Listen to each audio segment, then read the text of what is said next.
ఆంధ్రప్రదేశ్లో తెచ్చుకున్న ఆధార్ కార్డులు ఉన్నాయి, ఆంధ్రప్రదేశ్ ఉంది, అది ఇస్తే ఇప్పుడు చెల్లుతుందా, మళ్ళీ మీ సేవ ముందెళ్ళి క్యూ కట్టాలా, అట్లాంటి భయాందోళనకు గురవుతున్నారు. అలాంటిది ఏం అవసరం లేదు. మీది ఏ ఆధార్ కార్డు ఉందో, ఏ రేషన్ కార్డు ఉందో అది సబ్మిట్ చేస్తే చాలు. ఎందుకంటే అప్పుడు తీసుకున్న వాళ్ళన్నీ ఆంధ్రప్రదేశ్ ఉంటుంది, ఇప్పుడు అది తెలంగాణ అయిపోయింది, అది అందరికీ తెలిసినదే. అది మనం వెరిఫై చేసుకుంటాం, ఏమి ఇబ్బంది లేదు. సో అట్లానే కొన్ని దగ్గర గ్రామ పంచాయతీలు కూడా కొత్తగా అయి ఉంటాయి, పాత గ్రామ పంచాయతీ పేరు ఉందని. అట్లాంటిది మీరు ఎలాంటి ఆలోచన చేయనక్కర్లే. మీ దగ్గర ఉన్న ఆధార్ కార్డు, మీ దగ్గర ఉన్న రేషన్ కార్డు సబ్మిట్ చేస్తే సరిపోతుంది. ఇన్కమ్ సర్టిఫికేటు, కమ్యూనిటీ సర్టిఫికేట్ అలాంటిది మనం ఈ స్టేజ్లో అడగట్లేదు, అందులోనే అడుగుతున్నాం. మీ ఆదాయం ఎంత, కులం ఎంతను మనం అడుగుతున్నాం, కానీ సర్టిఫికేట్స్ అడగట్లేదు. సో అది దానికి కూడా ఎక్కడ కూడా ఇన్కమ్ సర్టిఫికేట్కి క్యూ కట్టడం అలాంటిది అవసరం లేదు. సో మీరు ఫస్ట్ అప్లికేషన్ ఇచ్చేసేయండి, డేటాబేస్లో ఎంటర్ చేస్తాం. తర్వాత అన్ని వెరిఫికేషన్ అప్పుడు కూడా అన్నీ కూడా యంత్రాంగం చూసుకుంటుంది.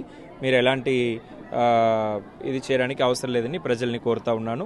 ఈ స్వర్ణ అవకాశాన్ని మీరు అందరూ కూడా వినియోగించుకొని దరఖాస్తుల్ని సమర్పించవలసిందిగా కోరుతున్నాను. ప్రభుత్వం కూడా ప్రతి ఒక్క అర్హులైన కుటుంబానికి ఈ స్కీమ్స్ ఇంప్లిమెంట్ చేయాలని చిత్తశుద్ధితో ఉంది కాబట్టే మీ దగ్గర వచ్చి అప్లికేషన్స్ తీసుకుంటున్నారు. లేకపోతే అప్లై చేయమని చెప్తే సగం మంది అప్లై చేయరు, ప్రభుత్వానికి భారం తగ్గుతుంది. కానీ అట్లా కాదు, ప్రభుత్వం బాధ్యతతో చిత్తశుద్ధితో మీ దగ్గర వచ్చి తీసుకోవాలని ఆదేశం ఇవ్వడం వల్ల ఈరోజు యంత్రాంగం మొత్తం కూడా మీ వార్డులకి, మీ గ్రామ పంచాయతీలకు వస్తున్నాయి. ఈ అవకాశాన్ని మీరు సద్వినియోగం చేసుకోవాలని కోరుతున్నాను.